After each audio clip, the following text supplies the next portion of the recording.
एवं अध्यक्ष महोदय और सभा में विराजमान सभी श्रोतागण को मेरा सादर जय जिनेन्द्र। मैं अंश जैन आज आप सभी के समक्ष उपाध्याय परमेष्ठी और उनके स्वरूप का वर्णन करने जा रहा हूँ। तो जिन्होंने तीन कषाय चौकड़ी का अभाव किया है, जो रत्नत्रय के धारी हैं, जो सदा अपनी आत्मा के ध्यान में लीन और तल्लीन रहते हैं और संग में पठन पाठन की क्रिया के अधिकारी होते हैं, वे मुनिराज उपाध्याय परमेष्ठी कहलाते हैं। जिस प्रकार संघ में आचार्य परमेष्ठी का स्थान बहुत ही ज्यादा महत्वपूर्ण होता है, उसी प्रकार संघ में उपाध्याय परमेष्ठी का स्थान भी बहुत ही ज्यादा महत्वपूर्ण और गौरवशाली होता है, क्योंकि संघ में चारित्र की साधना के लिए आचार्य परमेष्ठी को प्रथम स्थान दिया गया है और वहीं पर ही संघ में ज्ञान की साधना के लिए उपाध्याय परमेष्ठी को द्वितीय स्थान दिया गया है। पंडित श्री टोडरमल जी भी मोक्ष मार्ग प्रकाशक नामक ग्रंथ में उपाध्याय परमेष्ठी के स्वरूप का वर्णन करते हुए लिखते हैं कि जो समस्त शास्त्रों के ज्ञाता होते हैं, जो संघ में पठन पाठन की क्रिया के अधिकारी होते हैं, जो समस्त शास्त्रों का प्रयोजन भूत ज्ञान अर्जित करके एकाग्र होकर अपनी आत्मा का ध्यान करते हैं और कदाचित कर्मों के अंश के उदय के कारण अगर उनका अपनी आत्मा के ध्यान में मन ना लगे तो वह शास्त्र स्वयं पढ़ते हैं और अन्य धर्म वाहकों को भी पढ़ाते हैं। ऐसी श्रेष्ठ चर्या जिनकी होती है, वे उपाध्याय परमेष्ठी कहलाते हैं, जो कि 25 मूल गुणों के धारक होते हैं। उपाध्याय शब्द की व्युत्पत्ति हुई है उप प्लस अधि प्लस ई धातु प्लस धेय प्रत्यय से, जिसका मतलब होता है एते अस्मात् अधीयते इति उपाध्यायः, यानी जिनके पास जाकर अध्ययन किया जाता है वे उपाध्याय परमेष्ठी कहलाते हैं। अन्य शास्त्रों में भी उपाध्याय परमेष्ठी के बारे में आचार्यों ने लिखा है कि जिनके पास जाकर आत्मज्ञान की प्राप्ति हो, जिनके पास जाकर अध्ययन किया जाए तथा जिनके पास जाकर सूत्र क्रमानुसार जिन वचनों का स्मरण किया जाए, ऐसे श्रेष्ठ पुरुष उपाध्याय परमेष्ठी कहलाते हैं।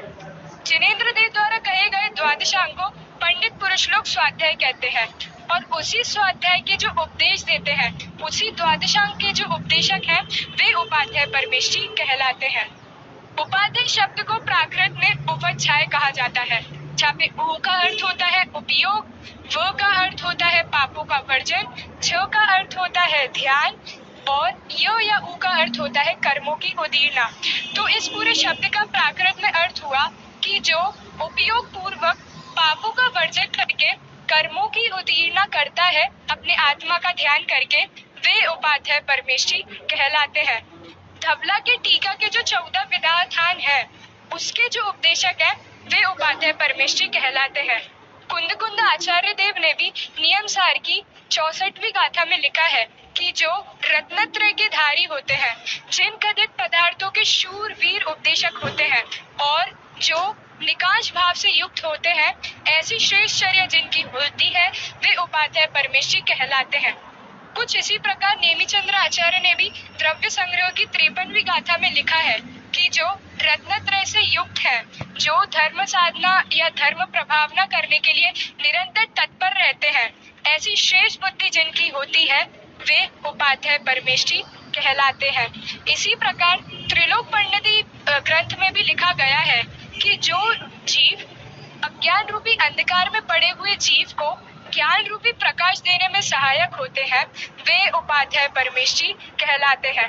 अब इन सब से निष्कर्ष ये निकलता है कि उपाध्याय परमेष्ठी रत्नत्रय के धारी श्रेष्ठ मुनि होते हैं और उनका संग में मूल्य का कार्य पठन पाठन की क्रिया को देखना होता है।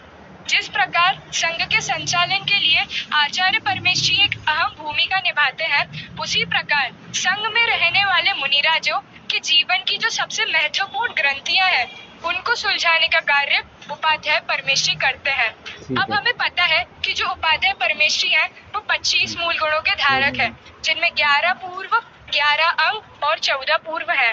लेकिन समय के अभाव होने के कारण मैं आपको सिर्फ इनके नाम ही बताऊंगा। तो सबसे पहले जो 11 अंग है, उसमें आता है आचारांग, सूत्रांग, स्थानांग, समवायांग, व्याख्या प्रज्ञप्ति अंग, ज्ञात्री कथांग, उपासका ध्ययनांग, अनुत्तर उपपादांग, अंतर्कृत दशांग, प्रश्न व्याकरणांग और विपाद सूत्रांग।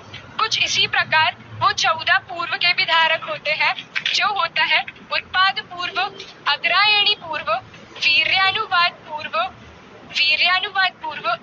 नास्ति पूर्व, ज्ञान प्रवाद पूर्व, कर्म प्रवाद पूर्व, सत्य प्रवाद पूर्व, आत्म प्रवाद पूर्व, प्रत्याख्यान पूर्व, विद्यानुवाद पूर्व, कल्याण प्रवाद पूर्व, प्राण प्रवाद पूर्व, त्रिलोक बिंदु पूर्व और क्रिया विशाल पूर्व।